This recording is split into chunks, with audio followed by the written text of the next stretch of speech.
I'm going to go over a few things right now. And again, going back to what I said at the beginning, the way we 10x is growth by addition is what? No, growth by addition is what? Adding what? Adding reps, right? Adding people. What's growth by multiplication? Growing leaders. Growing leaders, right? Taylor taught me that. That's how you grow. Like if you look at when Fresno, we did 1,000 installs. We had 9 market leaders and we had 7 squad leaders. That's why we did 1,000 together. And when you look at like the numbers and the things happening, like the growth happens because leaders, I was corrected by Devin. Sacramento was the top installing office this last quarter.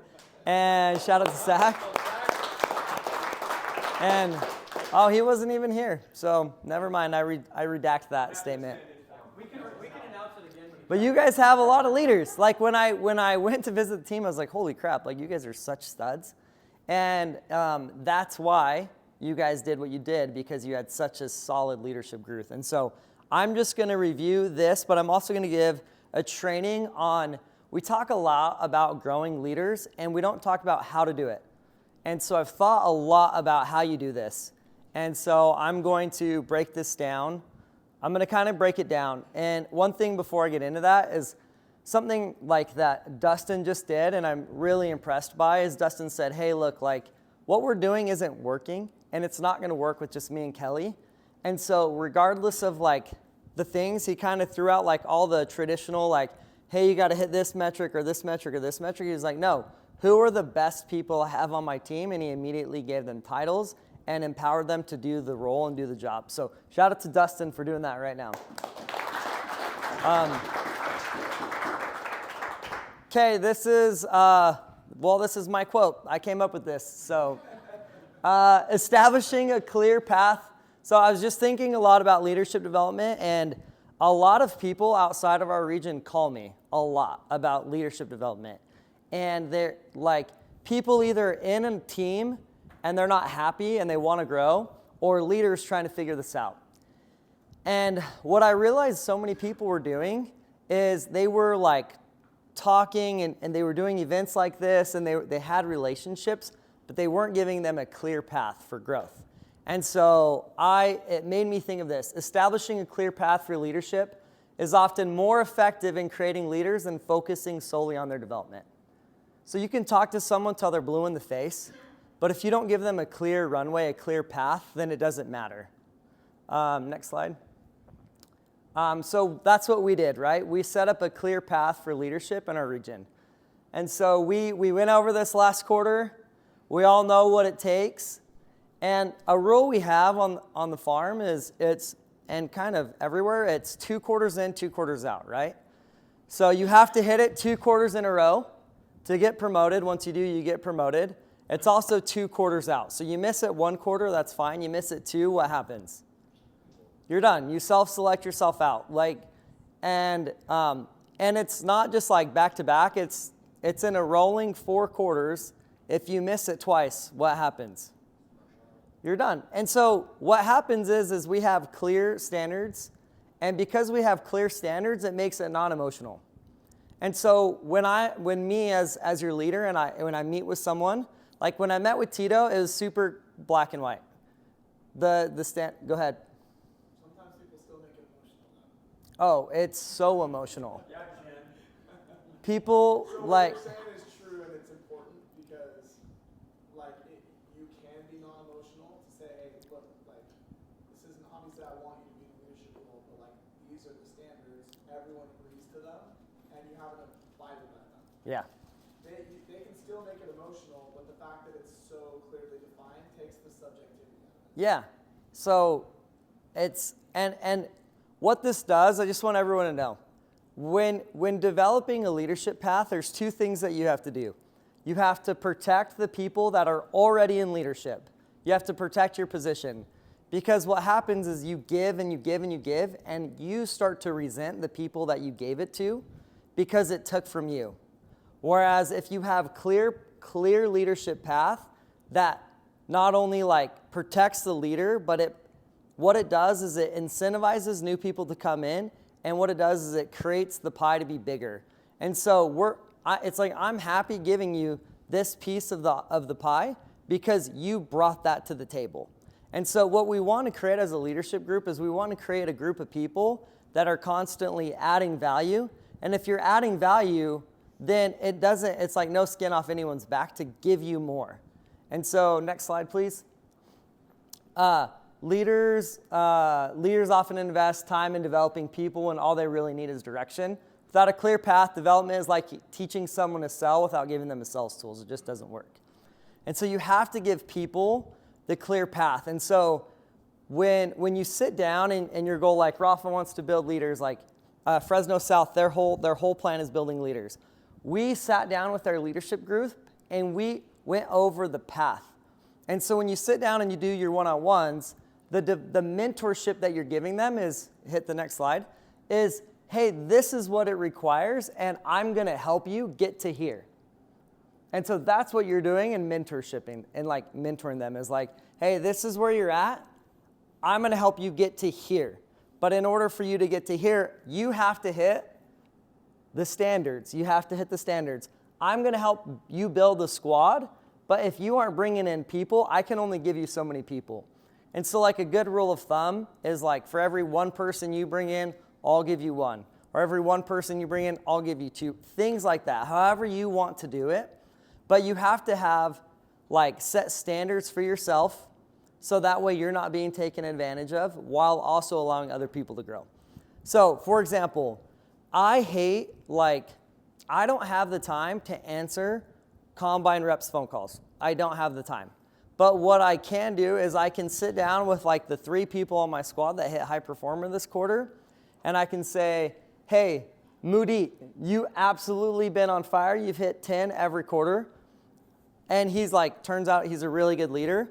And now I'm going to say, hey, I'm going to give you these 3 or 4 people that are either struggling or they're new, and say, hey, if you can get these people to stay on the team, to hit base, and if you can get this group that was doing 13 installs to get to 25, we're going to put them on your squad, and then you're going to become promoted to be the squad leader. Does that make sense?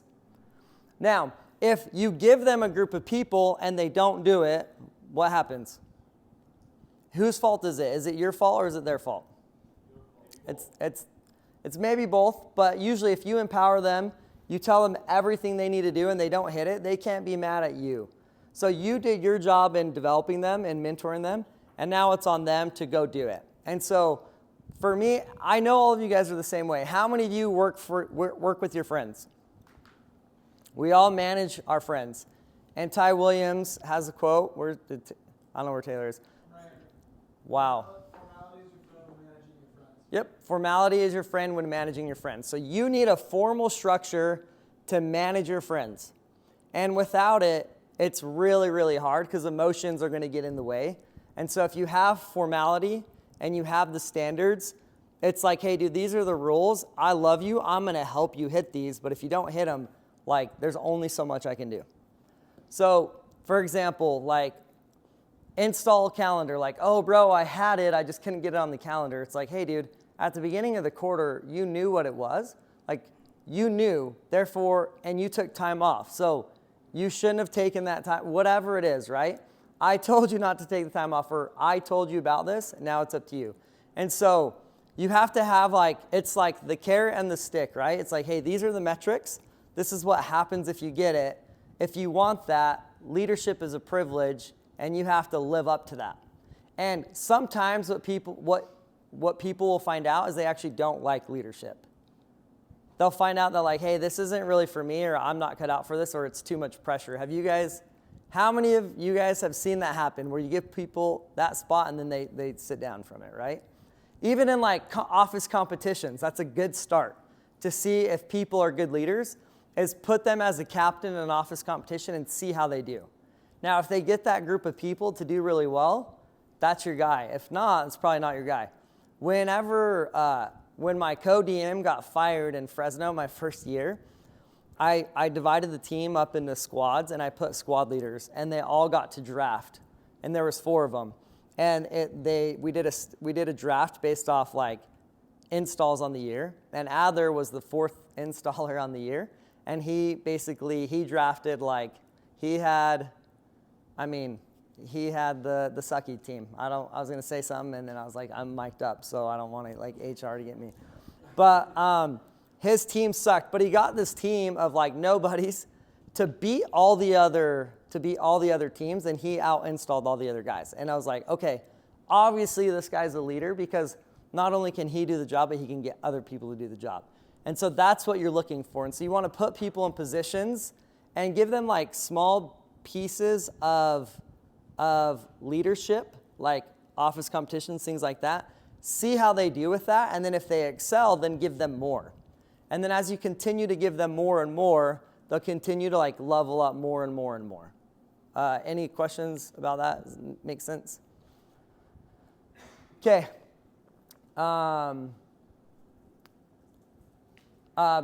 Taylor actually sent this quote out when I was working on this idea, and it's a James Clear quote. Kendall, can you read it, please? Sure. It says, it's nice to have a little help, but we often resent when someone else tries to do it all for us. Each individual wants to make their own dreams a reality. If someone hands you the whole thing on a silver platter, they gift you the result but rob you of the accomplishment. Remember this not only when chasing your dreams, but also when supporting others. Help along the way, but let them run their own race. Your job is to live life with them, not live their life for them.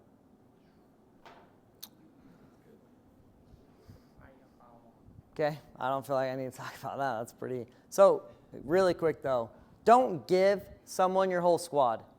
Don't give someone everything that you've worked hard to build, because what's going to happen? Are they going to be appreciative of it? No. Are they going to take the same care you did? No. If someone hasn't recruited anyone, be really careful, because if they're not good at recruiting, they're not going to bring in anyone else. Make people prove that they can do that. Guys, if someone can sell and hit 10 installs, can they recruit one person? Yeah. If they're not recruiting, what's happening? They're choosing not to recruit. How many is there a single person in here that can't hit 6-star? No. You want a 10X, hit 6-star. Is there a single person in here that can't hit franchise? We can all do it. We're just choosing not to do it.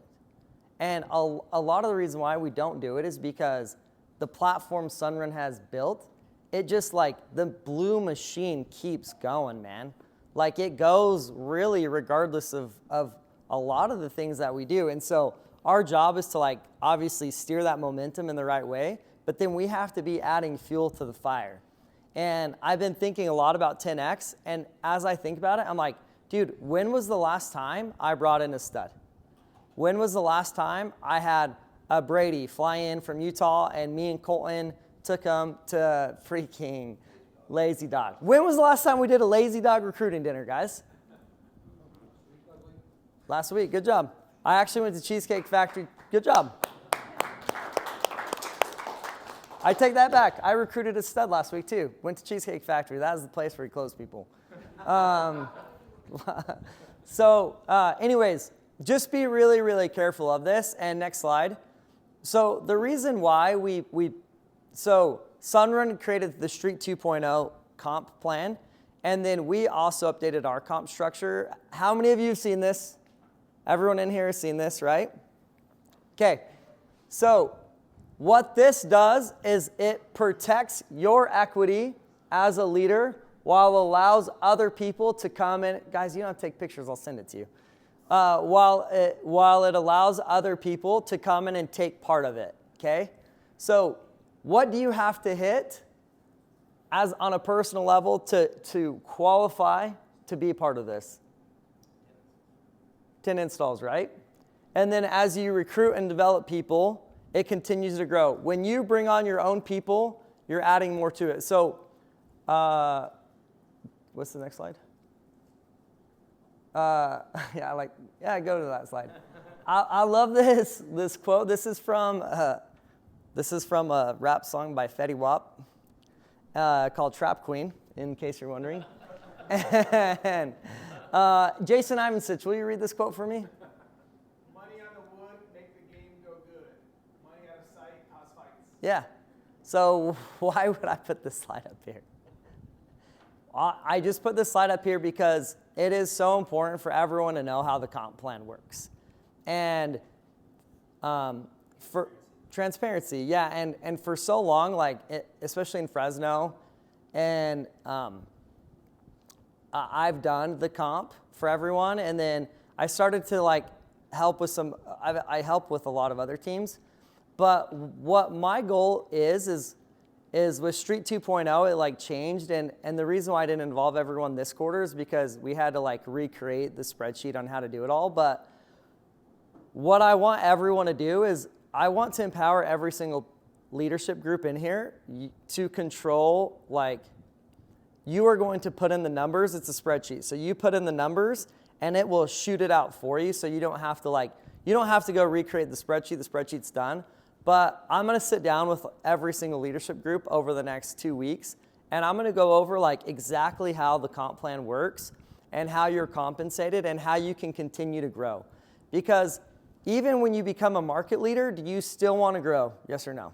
How many of you that are market leaders still want to continue to grow? We all do. The goal, and I always say this, my goal is to help you make more money every quarter. And as I was doing the comp plan, as I was putting in the numbers this last week, I realized that a lot of you probably aren't exactly 100% sure how it works. And so I'm going to spend a lot of time with everyone over the next 2 weeks so that you completely understand it. And I don't want there to be any resentment when your override comes, because I know many of you have felt that before, and just so you know, I have felt that too. You're not the only ones, and so it's really important for this to be super black and white for you, so you know exactly what's expected of you to continue to grow. And so before I move on, what are the 4 pillars that you receive compensation as a manager or override? What are the 4 pillars? What's the first one? Personal production. Personal production, so leading from the front. Base percentage. Base percentage. Draft percentage. And office targets. That's what gives you the pie. And then that dollar per install times the amount of installs in the office, right? Then when you personally get paid, what are the 4 buckets in which you can earn money as a leader? So personal production, programs, running a program. So what traditionally teams used to do is they just used to be hey, static, if it's just kind of like legacy pay. You've been here forever, so you earn this much money. But we don't do it that way because we want to continue to incentivize everyone so they feel like they can grow, and so there's not resentment.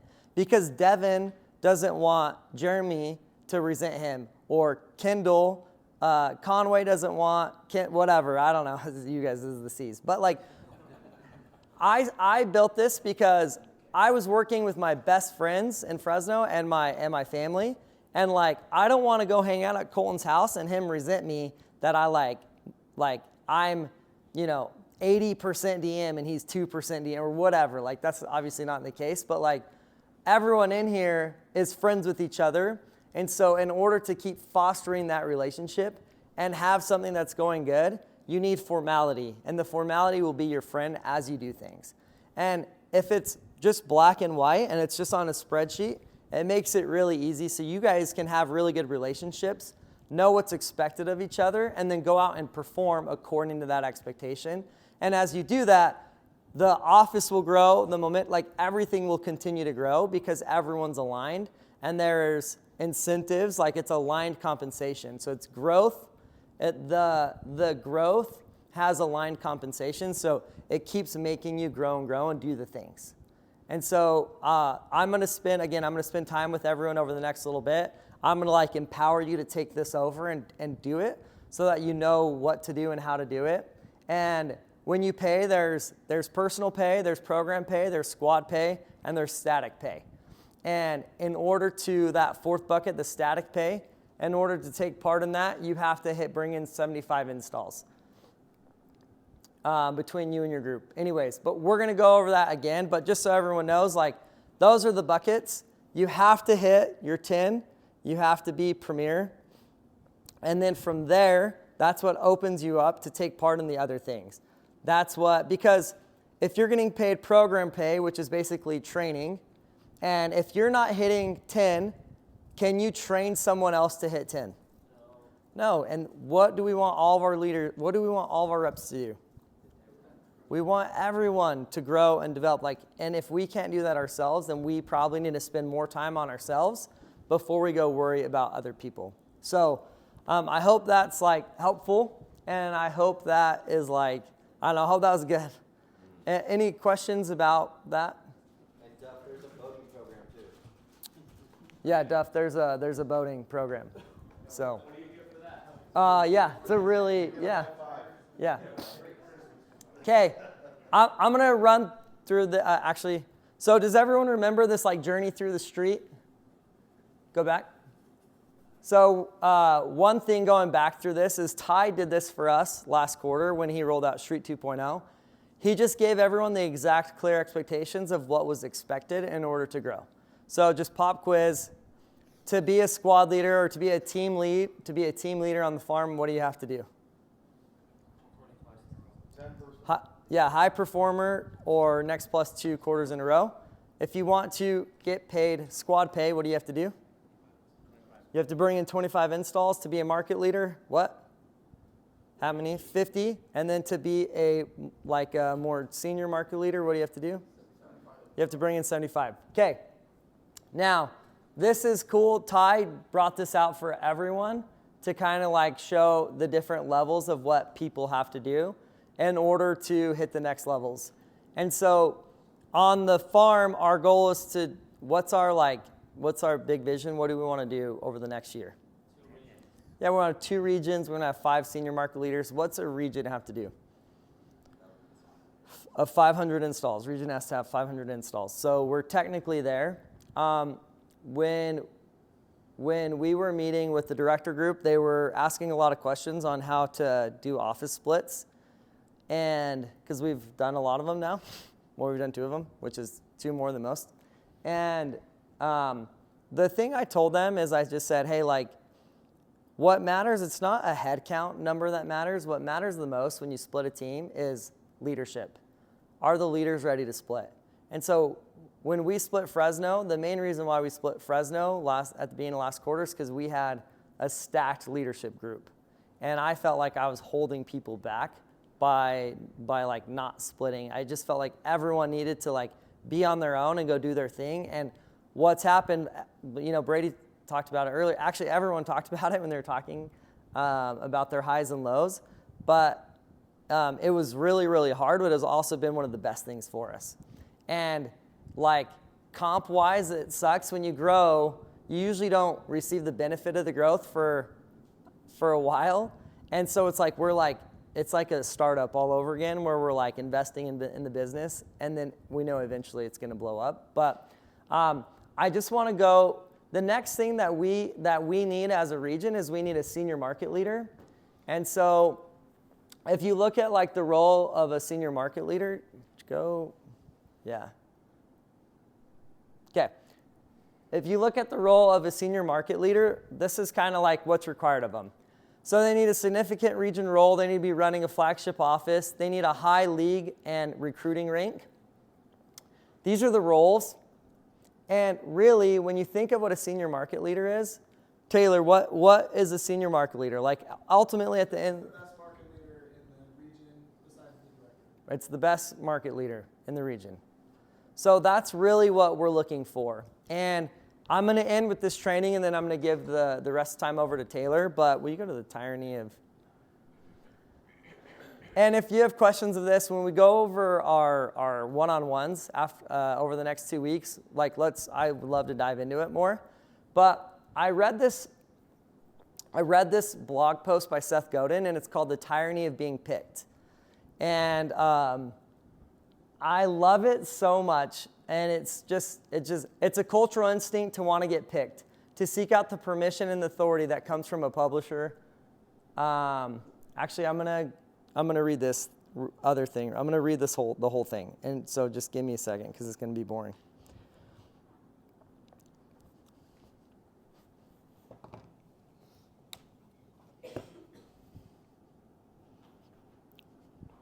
All right. Amanda Hawking has made $1 million a year publishing her own work to the Kindle, no publisher. Rebecca Black has reached more than 15 million listeners, like it or not, without a record label. Are we better off without gatekeepers? Well, it wasn't the gatekeepers that brought us to the unforgettable lyrics of Terry Jackson, 1974. And it's the gatekeepers that are spending a fortune bringing out pop songs and books that don't sell. I'm not sure that this is even the right question, whether or not we're better off. The fact is that the gatekeepers, the pickers, are reeling, losing power, and fading away. What are you going to do about it? Then that brings this. It's a cultural instinct to wait to get picked, to seek out the permission and authority that comes from a publisher, talk show host, or even a blogger saying, I pick you. Once you reject that impulse and realize that no one is going to select you, that Prince Charming has chosen another house, then you can actually get to work. If you're hoping that the HR people you sent your resume to are about to pick you, it's going to be a long wait. Once you understand that there are problems just waiting to be solved, once you realize that you have all the tools and all the permission you need, the opportunities to contribute abound. No one is going to pick you, pick yourself. And so I just want to end with that. Like, we need a senior market leader. We need another director. We need another senior market leader. We need to 10X. We need our team leaders to become market leaders. We need our market leaders to become directors. We need our reps to become next reps. We need our next plus reps to become team leads. Like, we need everyone to expand and to develop. And if you have clear metrics in place, then the understanding is completely clear. You don't have to wait around for any...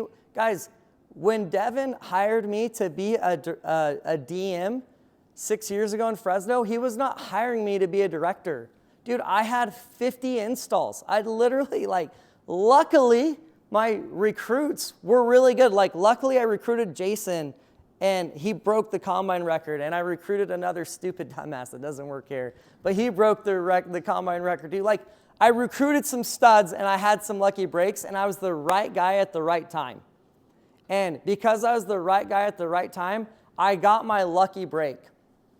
And then I knew that I wanted to become a director because I admired and respected Devin and Taylor so much. They came in and they literally changed my life. I'm so grateful to have both of these guys in the room right now because, Taylor recruited me. He's the one that, pulled me out of the slums. and Devin was the one that gave me my first shot as a leader. And, I'm forever grateful. And I knew I wanted to keep growing. And there's two reasons why I wanted to keep growing. One is because I wanted to be like the men that were mentoring me. I wanted to be like those people. The next reason that I wanted to become a director is because I was managing some freaking studs.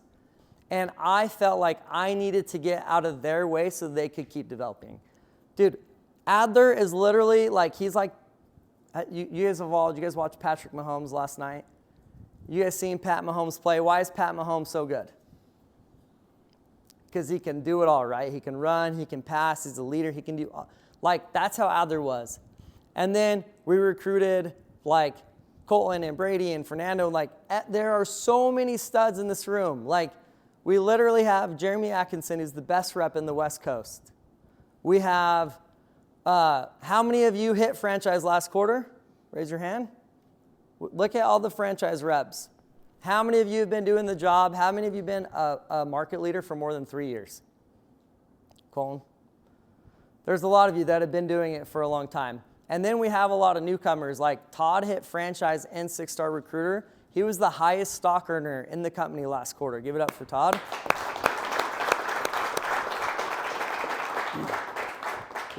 I knew that I wanted to become a director, not because I wanted it for my own benefit, but because I knew that the people I were leading were incredible and they needed more opportunity for growth. And as I look forward, to what's coming next, I only want to promote more directors just because I feel like this room should not just be 2 regions. I genuinely feel like we could have 10 regions out of this room. The and we keep saying it, but I don't know about you guys, but this room feels pretty dang special to me.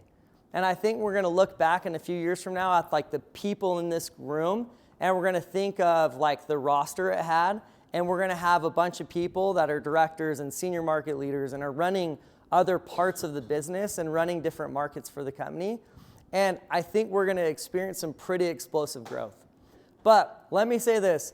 No one picked me to be a director. No one gave two shits about Cassel Keeler in Fresno. No one cared.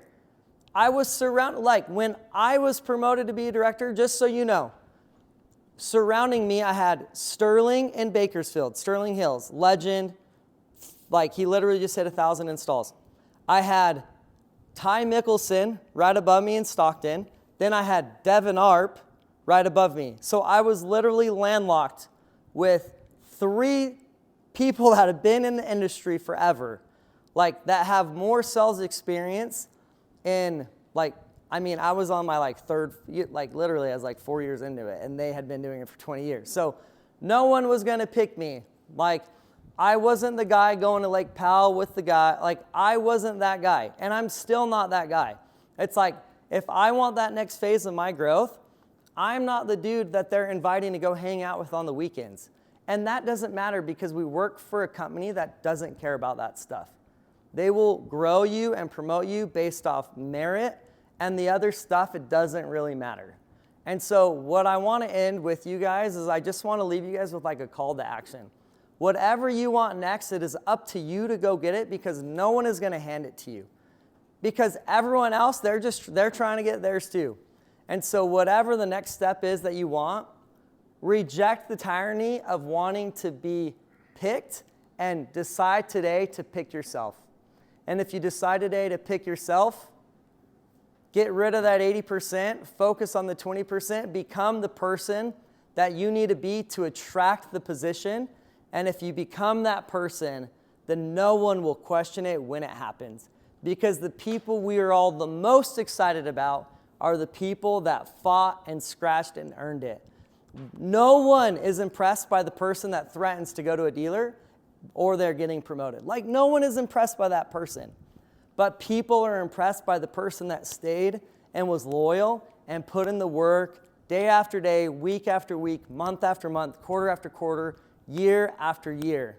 And if you consistently develop yourself, put in the work, and become the person and do the things that are just put in front of you, whenever the time comes to get that next step, to hire a senior market leader, to hire another market leader in your team or a team lead or whatever, or whenever the time comes for another director in another region to open up, no one will question the decision because you will be the clear choice.